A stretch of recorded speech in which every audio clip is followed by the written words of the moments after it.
Hey, what's up, everybody? Video 44 coming at you with another video. All right, so conversation is the same it's always been because the NBA is yet to move. KD still a net, Kyrie still a net. Everything is still in place. The conversation this morning is the same conversation that was yesterday, according to all the pundits who were talking. It's the Mike James, Kevin Durant situation. I talked to you guys about my little opinion on that, but I didn't really hear the context in which Mike James was giving the information that KD believes that the Celtics were going to win this series or that a playoff series. Because Nick Wright has introduced a different idea in that Mike might not have been referring to this previous playoffs. Never even crossed my mind. So I got to give Nick Wright credit for opening my brain to the possibility that Mike James might have been talking about a different year. And if that's the case, that changes everything entirely. But if we're talking about the Celtics series that just passed, yeah, you would prefer that information not to leak. Now, I did get a chance to, in this segment, see where Mike James let that information out.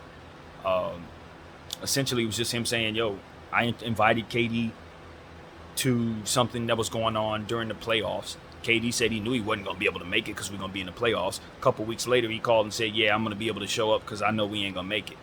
We're not going to be playing at that time. So subsequently, that obviously meant we ain't gonna be able to beat who's in front of us, and that's how the context went in terms of what was said. So it was like a joke. It was like, man, he said he wasn't showing up, but 2 weeks later he called me back and said he was. That's literally how that information came out. It's a slippage of the tongue in a way. I don't think Mike was trying to do anything that would mess up KD's situation, but you got to understand when you get on a platform and you talk about a high-profile guy like that, and he's giving you something like, you know, information on his business, you got to know that that's to be guarded against, or that if you let that out, even as a slippage, it's going to look as if you may have done it deliberately to gain attention for yourself. So I feel uncomfortable about the whole thing. It wouldn't be the first time stuff like this has happened where teammates have let stuff out accidentally or on purpose, but you just hate when you see it because you want guys to know that anything involving a guy that high profile got to be considered on the record.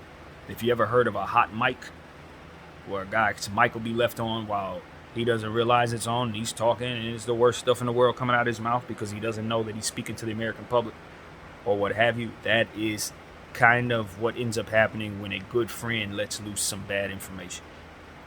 So it's like having a person being a hot mic.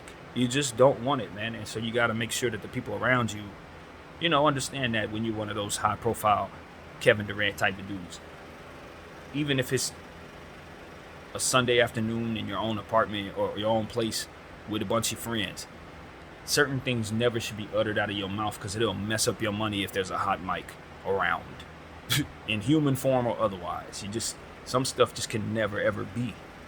And that's the sacrifice of being a high-profile guy. So, forgive my camera. I didn't realize I was looking at it. But that's how it goes, man.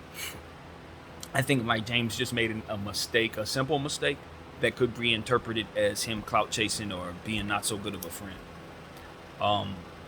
As far as KD's situation, you guys, you know, I got on this camera with the intent of explaining the Brooklyn conversation. But if anybody's followed me at any length of time, they would not want me to do that because they've probably seen that broken down at least 26, 27 times over the last 3 months.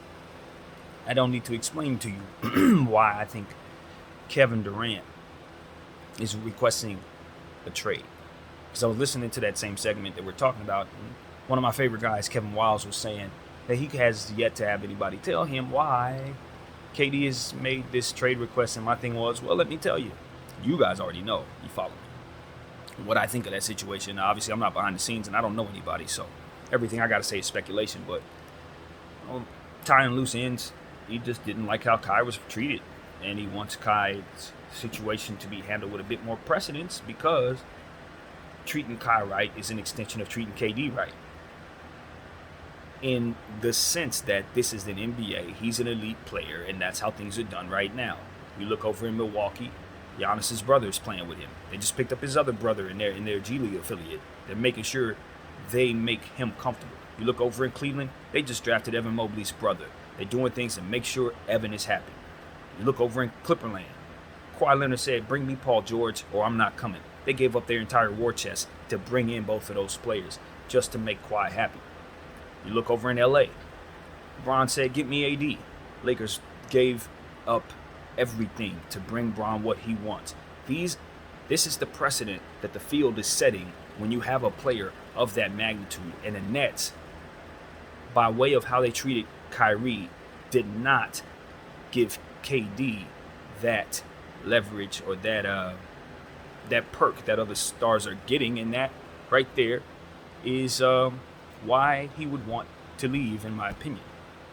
It's just like anything else when you're looking at balance of the field.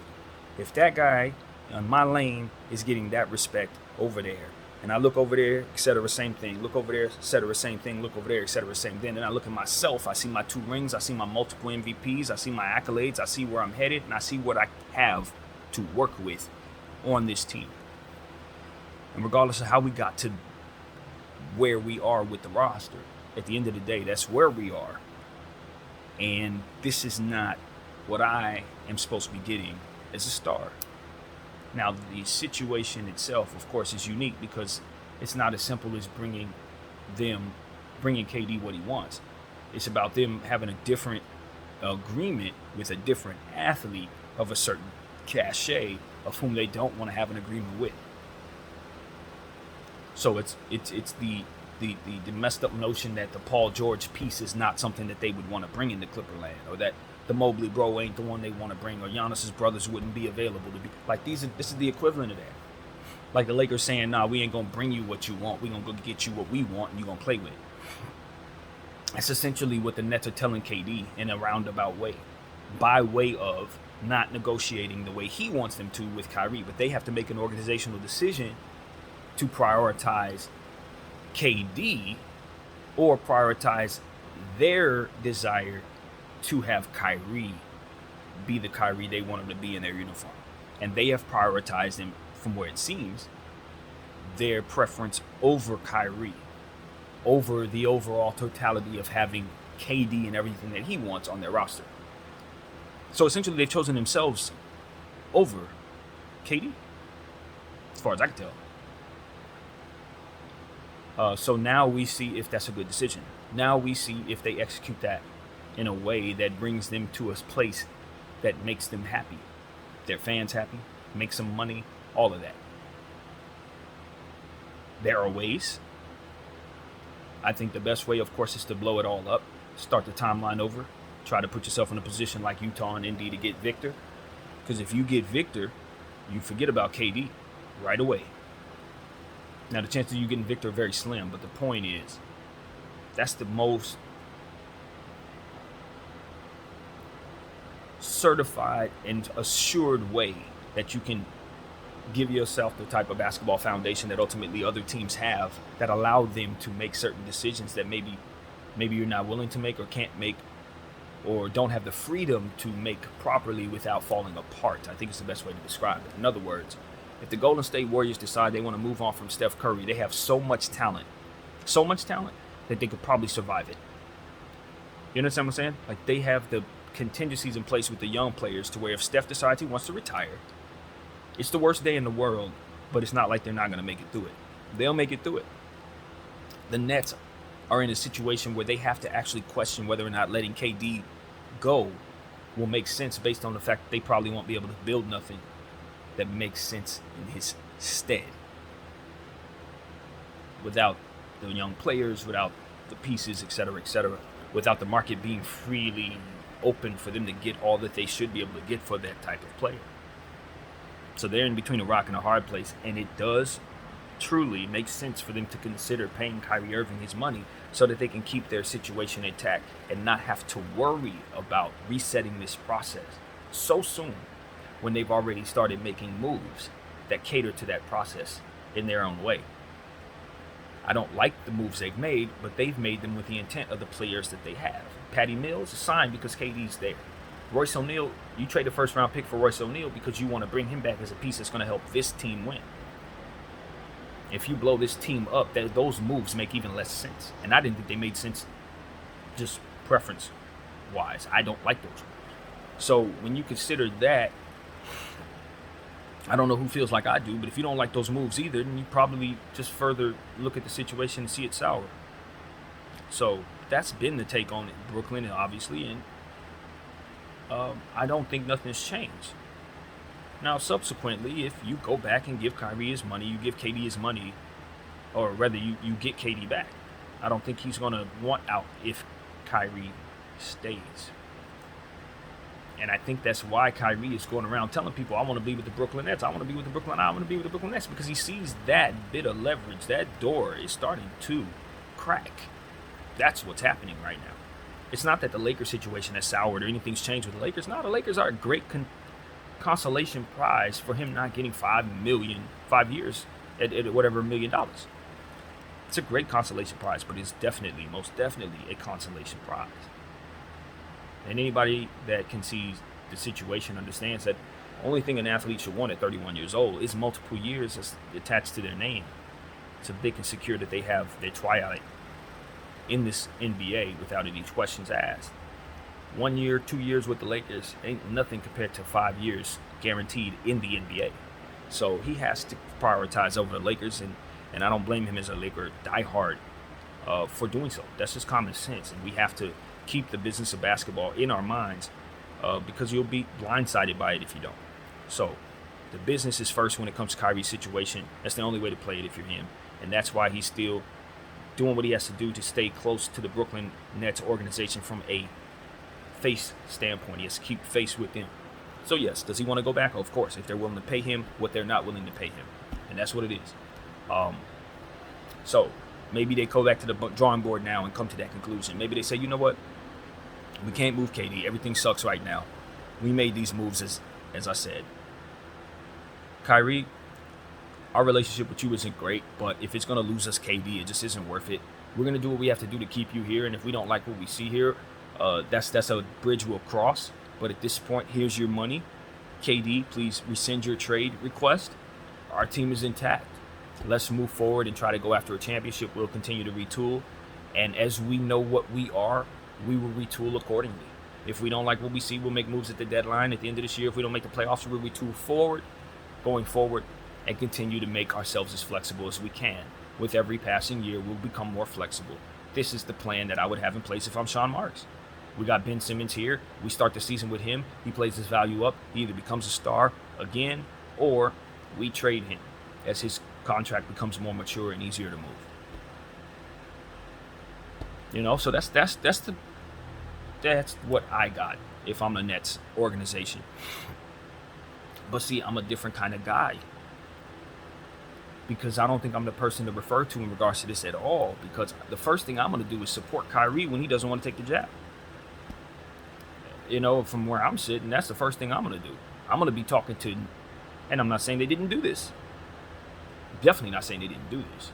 But I'm going to be talking to people in Brooklyn trying to figure out how I can change that rule. Not Kyrie's mind. No, the rule. The rule was what was the problem overall for the Brooklyn Nets. And I just think they had their energy pointed at the player when they should have had their energy pointed at the mayor. But nevertheless, I'm not sure that's the position they felt was best for themselves, and that's just what it is. I personally think that's why they're in this position right now. So, yeah, what I would have done differently, ignore Stephen A., ignore all the pundits, ignore even COVID, and let Kyrie be Kyrie, because that is ultimately a player that you can't afford to lose, as we can clearly see. So that one little season where you literally didn't have enough, even if he was on the floor, even though nobody seems to believe that but me and KD apparently, you guys should have been thinking about how to make yourself more flexible. At that time, y'all should have been trying to weasel ways to get first-round picks. You should have been trying to weasel ways to get rid of bad salary while Kyrie was going through what he was going through with the jab. That should have been a bonus moment for y'all to say, we're not good enough to win, but we are good enough to retool. Instead, you guys are sitting up there saying, how can we get this person who doesn't want to do this to do this? And he doesn't want to do this, how can we insert ourselves into the situation to further make the environment more frustrating for that player who's making a choice like this? That's what you did, and that's why those guys won out. I think a whole lot of America agrees with you, which is why this situation is frustrating for myself. But at the same time, I understand why America feels the way they do. they have been told that if you don't take the jab, you're being rude, as opposed to it being a foreign object that you're putting in your body that we don't actually know what actually it is. We are trusting those who are telling us what it is, that it is going to do what it's supposed to do. That trust and that faith is something that we apply into situations such as these, but not into the people that make certain decisions around us, which is a choice that we all have to make. But at the end of the day, I'm not going to sit up here and just believe that the vaccine is exactly what you tell me it is across the board. And what I mean by that is, yeah, a couple of the vaccines are probably great. All of them, I don't know. And I'm not going to pretend like my faith is in the world. Respectfully, my faith is in God.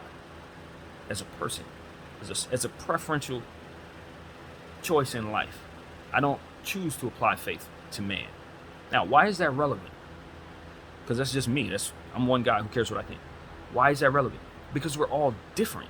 And if we're going to work together, you got to respect these individual beliefs. You got to expect that certain people are not going to be embracing certain things that maybe the masses would be willing to, especially when the conversations about vaccines have been going on long before COVID came. So people who have conspiracy theories or people who dabble in different types of subgenres that talk about these things have been anticipating a vaccine being forced upon the people for years before this even happened. They've been talking about vaccines. I got a boy that I worked with back at the ESPN zone who used to talk about vaccines as it pertains to putting them in babies.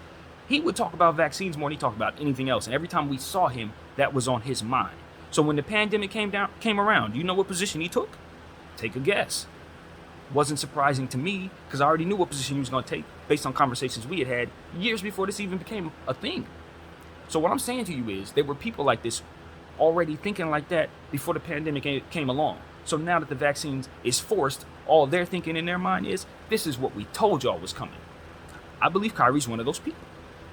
So if Kyrie's one of those people, the Nets should have known that. Just like I knew my homeboy I worked with at ESPN zone wasn't about to take the jab, they should have known that Flat Earth Kyrie wasn't going to be willing to take the damn jab. You know what I mean? I knew that. I knew that when they said that the vaccine was going to be mandatory, that there were going to be problems in sports and in the workplace and in different situations. Because there's a great facet of people who don't trust, who don't have faith in science, who don't have faith in a whole lot of anything. And you want them to take something that they don't know what it is for something that they may not even believe is real. Regardless if it is or not, they don't believe it is the key. And now you want them to line up and take something forcefully that they were already afraid of taking before this even came about. This is why I want understanding to be in the forefront of our minds as we move forward, because a lot of these pitfalls we run into trying to make people wear uniforms are the very things that ultimately mess up the system that you're trying to keep in place. You got to be like water. Human beings are not robots. We're not animals. We're not just tendencies that move about. None of that. You have to be like water. People evolve, people change, people think, people grow, people make decisions and mistakes accordingly. And if you can't maneuver as a system around the choices of those people, your system is going to fail and those people are going to be unhappy. And that makes you someone having a headache. As someone who's in control of them, so to speak, or supposed to be in control of them, you got to understand where your power, and we've talked about this a lot, needs to be utilized with grace so that people who are watching you use it don't turn on you. And that is exactly how I looked at that Brooklyn Nets situation from all angles. Kyrie Irving decided to use his power. People turned on him. The Brooklyn Nets are using their power accordingly. KD is turning on them. People need to learn what power to use. Just because you're all powerful does not mean you can control the reactions of others and you using that power. And so that's my point of view. Y'all took the side of the vaccine plus people, whatever the case, however you word that. The Brooklyn Nets went on the side of the vaccine people, did not go on the side of Kyrie Irving, and as a result, their entire situation is in jeopardy. And I don't know for a fact that if you're the Nets, that stance is worth the headache. Because at the end of the day, if all y'all was trying to do was save lives, a lot of people didn't take it. And a lot of them are still alive, including myself. Healthier than I've ever been. Never took it. So if it was as they said it was, I should not be okay right now. I shouldn't be okay. Anybody else who didn't take it shouldn't be okay. Kyrie Irving shouldn't be okay. People who took it, some of them didn't make it. Are we looking at that? Are we being honest about that? Are we being honest about that? Some of the people who took it didn't make it. Some of the people who didn't still here. So if that stance was worth it, why does not the evidence appear that way to me? And I'm not gonna say the numbers didn't show that because I ain't seen the numbers. But I'm just asking you guys. Why am I here? Why is he here? Why are we okay? If the jab was worth all of that. And so that's my point of view. It's not that anybody was wrong for taking it, or that I was right for not taking it, or that Kyrie had the right idea by not taking it. All I'm saying is the evidence showed us that the stance the Nets took, wrong side of history, buddy. It wasn't what it seemed. Because guess what? Our president got COVID right now. I bet you he took at least 4, 5, 6 jabs. He probably took about 7, 8 of them. Who knows? But the point is, that science was not the hill to die on as it pertains to forcing everybody to take it. Even though the world was on that, voila, some of us still fine who didn't take it. It wasn't worth firing people, forcing people to leave their jobs, forcing people to leave circumstances they needed because they were afraid to take something that they didn't need. And that's all Kyrie was ever talking about. And I'm not going to let you guys forget that. Because the media is not going to remind you of that. They're not going to remind you of the fact that some people who took it passed away. And some who didn't, like myself, are still fine. Knock on wood. Don't take that for granted. Not playing with that at all. But it's true. They're not going to tell you that. Steven ain't going to tell you that. He's just going to continue to tell you that that man didn't take the jab and he was irresponsible for it. Not that the people who were forcing those individuals to take the jab were wrong. And that Kyrie was standing for those who lost their jobs in that fight. I ain't gonna tell you that. And see, that's why I speak. Because I can see all of that very clearly. And I understand that they're messing with that man's money. And KD is taking a stance against that. So, my favorite Celtics fan, Kevin Wiles, that is why I think KD doesn't want to have anything to do with the Nets organization anymore. It's because they chose to control someone instead of prioritizing him. Prioritizing what it is that his stardom is supposed to bring to their bottom line. They were more so worried about the view that fleeting moment that pandemic vaccine era was. A fleeting moment. They put their entire hat and the entire moral compass on top of that damn thing. And anybody that didn't take it was rude. Anybody that told you not to take it was trying to kill you. And that everything aside from that was just to be canceled. Fleeting moment. And that's what it is. We're in this microwave era where people are too close to see the bigger picture in a lot of situations. They couldn't see that little fleeting moment with all that propaganda surrounding all these different companies like Pfizer and this and that, and selling this stupid crap to you, or giving it to you, because it wasn't sold, it was free. But giving it to you and promoting themselves and using themselves, the marketing dollars to promote themselves, and then using the stock in all its different ways to make profit, because that's all it was. Moderna and all of that. Those companies, I believe, putting pressure, those companies, ESPN and them, to press the issue about the importance of taking this freaking vaccine. Because they're in competition with each other, these companies. And whoever has the most people taking the vaccine obviously gets the boost. Hey, we get the bragging rights, we get this deal, that deal, because we are the ones that had the jab that everyone took. So they're fighting with each other. They're telling their little baby companies like ESPN over here, hey, my buddy over here, Disney, tell your kid company to push this narrative, damn it. Have Stephen A. kill anybody that ain't taking that vaccine, because we need the whole world taking it. And if they follow him, guess what? We can't put whatever the hell that is in everyone's bodies. So that's what it was. That's what I see it as. And so I think KD kind of sees it that way. I think Kyrie obviously sees it that way. And they are trying to push back against that bullcrap. That's what it is. They're pushing back against that nonsense. They're saying, look, this is still basketball. This is not the vaccine society of America. This is the NBA. And if you're paying me to do anything, it should be playing basketball. Kyrie's a basketball player. All right? If you want a pin cushion, get a pin cushion. What you want is basketball players. And so if you've lost sight of that, then let me, great basketball player, find a place that has not. That's what I think KD's doing. I think that's what it is. So that's my opinion. I know I have a strong one. Like I said, I'm glad everybody who decided they wanted to take the vax for their peace of mind and for their bodies took it. Because I'm not in the mindset of telling people not to take it.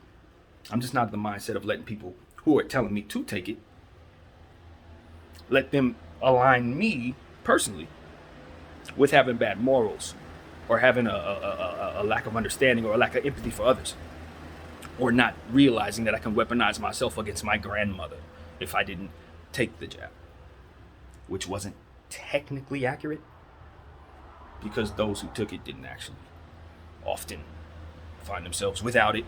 In fact, they ended up having a lot of other issues and situations that I read about, even though that's something you're not supposed to say, because technically that's not true, even though it actually is. But whatever. The point is, there's a lot of question marks about this stuff, and I am living proof that no one should have been forced to have an injection of any kind. My name is BDL44. That's pretty much my talk, and I'm out.